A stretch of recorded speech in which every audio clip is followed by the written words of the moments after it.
Kryeministri në detyrë Albin Kurti në një ngjarje të datës 22 korrekt në aeroportin Adem Jasharit Prishtinës, fjalën e nisi me përvjetorin e opinionit të gjykatës ndërkombëtare të drejtësisë, që konfirmoi se shpallja e pavarësisë Kosovës nuk shkeli të drejtën ndërkombëtare. Sot teksa shënojmë 16 vjetorin e opinionit të gjykatës ndërkombëtare të drejtësisë, i cili konfirmoi se shpallja e pavarësisë së Kosovës nuk ishte në shpërputhje me të drejtën ndërkombëtare, jemi mbledhur për një lajm tjetër të mirë për shtetin tonë. Pas kësaj, Kurti vazhdoi të flasë për institucione stabile dhe zhvillim të vendit. Për qeverinë e Republikës Kosovës, shtimi i lidhjeve ajrore është çështje strategjike. Synimi ynë është që qytetarët tonë të kenë sa më shumë zgjedhje, sa më shumë destinacione, sa më shumë kompani ajrore dhe çmime sa më të favorshme. Andaj këtë investim e shohim si fillim të një kapitulli të ri dhe jemi të interesuar të kemi sa më shumë avion në Prishtinë, sa më shumë linja direkte drejt qyteteve evropiane e më gjerë dhe sa më shumë kompani të cilat e lidhin Kosovën si pjesë të strategjisë së tyre afatgjate, pra të këtyre kompanive ajrore ndërkombëtare. Republika jonë ka popullsinë më të re në Evropë dhe një ekonomi të qëndrueshme e cila po shtohet në nivele të dallueshme nga vendet e rajonit.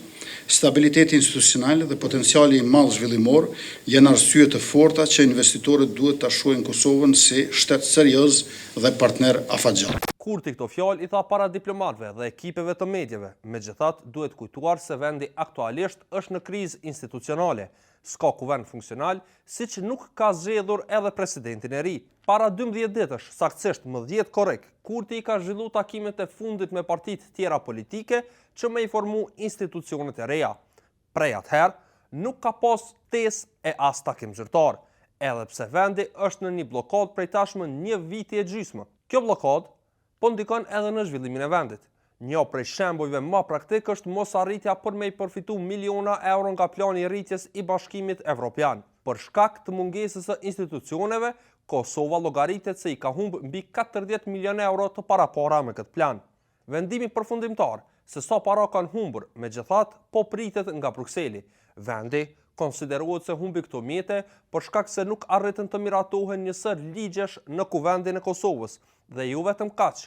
Janë edhe 444 milion euro të tjera të po kësaj pakoje që rrezikojnë të humbin nëse nuk përfundohen reformat deri në fund të këtij viti. E krahas tyre janë edhe mbi 200 milion euro në kuadër të programeve IPA 2026 dhe IPA 2027, që nuk do të lëshohen pa u ratifiku marrëveshjet në kuvend. Sinjalet janë që ushtruesja e detyrës së presidentes, Albulena Haxhiu, të premten do ta caktoj ditën kur do të mbahet seanca konstituive e legjislaturës së 11.